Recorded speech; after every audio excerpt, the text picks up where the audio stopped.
மனுஷன். ஹல்லேலூயா. பரவாயில்ல, குழந்தை கரெக்டா சொல்றாங்க. நல்லா கவனிங்க, நல்லா பாருங்க, இந்த வார்த்தை கவனிங்க. வேதத்துல இருக்குது, நான் சொல்ல வேதம் சொல்லுது. மனுஷன் மனுஷன் சத்தப்பின் படைப்பாடோ எனக்கு மாறுதல் எப்பொழுது வரும் என்று குறிக்கப்பட்ட நல்லா கவனிங்க.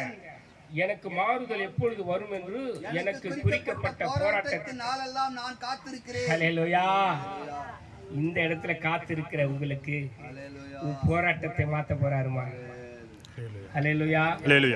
சரீரத்துல ஒரு போராட்டம் இருக்குது, என் குடும்பத்துல ஒரு போராட்டம் இருக்குது, என் வீட்டுக்குள்ளேயே ஒரு போராட்டம் இருக்குது.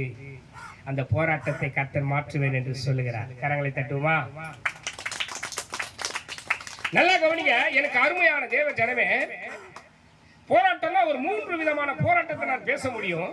ஆனா ஒரு போராட்டத்தை மாத்திரம் எடுத்து உங்க இதயத்துல விதைக்க நான் ஆசிக்கிறேன். இது என்ன போராட்டம் சொன்னா,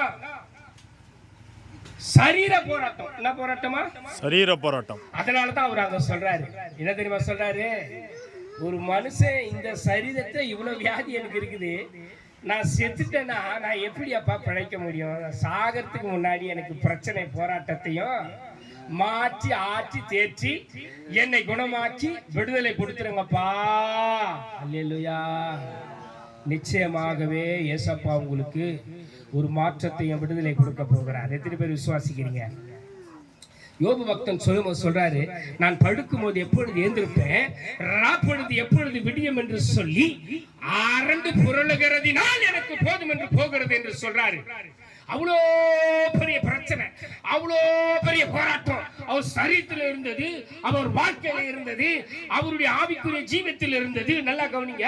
அவருடைய பிள்ளைகள் மத்தியில் இருந்தது, அவர்களுடைய மனைவி மத்தியில் இருந்தது, அவர்களுடைய எல்லா வீட்டில் உள்ள எல்லா பொருள் மத்தியிலும் இருந்தது.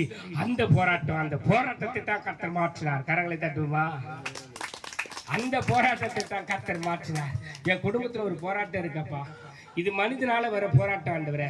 இந்த மனுஷனால எனக்கு நிம்மதி இல்லை, இந்த மனுஷனால எனக்கு ஒரே நிம்மதி இல்லை, ஒரு போராட்டமா இருக்குது, இதுல இருந்து எனக்கு மாற்றங்கள் வரணுமே. அவர் மனம் திரும்புவாரு, கவலைப்படாத. ஹல்லேலூயா. ஒரு மனுஷன் சத்தப்பின் படைப்பானோ எனக்கு மாறுதல் எப்பொழுது வரும் என்று எனக்கு குறிக்கப்பட்ட போராட்டத்தினால் நான் காத்திருக்கிறேன் என்று சொல்லுகிறார். எனக்கு அருமையான தேவ ஜனமே, தேவனை ஆராதிக்கிற தேவ ஜனமே, இயேசு கிறிஸ்துவை நம்பி வந்திருக்கிற தேவ ஜனமே, ஒரு போராட்டத்தை கர்த்தர் மாற்ற போகிறார். உங்களுடைய வாழ்க்கையில ஒரு போராட்டம், ஒரு பிரச்சனை, ஒரு பயம், ஒரு திகில், அதை கர்த்தர் மாற்ற போகிறார். எத்தனை பேர் விசுவாசிக்கிறீங்க? ஏசப்பா மாற்ற போகிறார். நீ திகிலுக்கு தூரமாவாய், நீ பயம் இல்லாத இருப்பாய், அது உன்னை அணுகாது. எது? நீ பயந்த பாருங்க, அந்த காரியம் உன்னை அணுகாது. ஹல்லேலூயா. நீங்க பயந்து இருந்தீங்களா, அந்த காரியம் உங்களை அணுகாது. கர்த்தர் அப்படியே அதை மாற்ற போகிறார். ஹல்லேலூயா. ஹல்லேலூயா. எனக்கு பிரியமான தேவ ஜனமே, பசங்க அமைதியா இருங்க. ஹல்லேலூயா. எனக்கு அருமையான தேவ ஜனமே, போராட்டம்.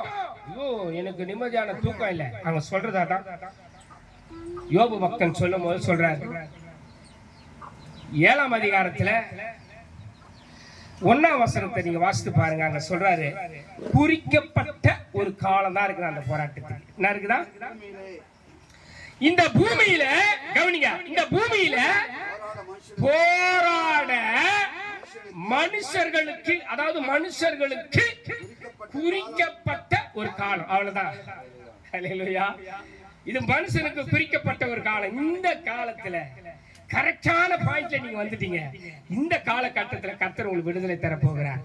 இயேசு கிறிஸ்து நிச்சயமாக முடிவு உண்டு. உங்க நம்பிக்கை வீண் போகாது. நீங்க எதிர்பார்த்திருக்கிற முடிவை இயேசு தரும்படி உங்கள் பேர் நினைத்திருக்கிற நினைவுகளை அறிவேன் என்று இயேசு சொல்லுகிறார். அவைகள் தீமைக்கல்ல, சமாதானத்துக்கு ஏதுவான அவைகளே என்று சொல்லி.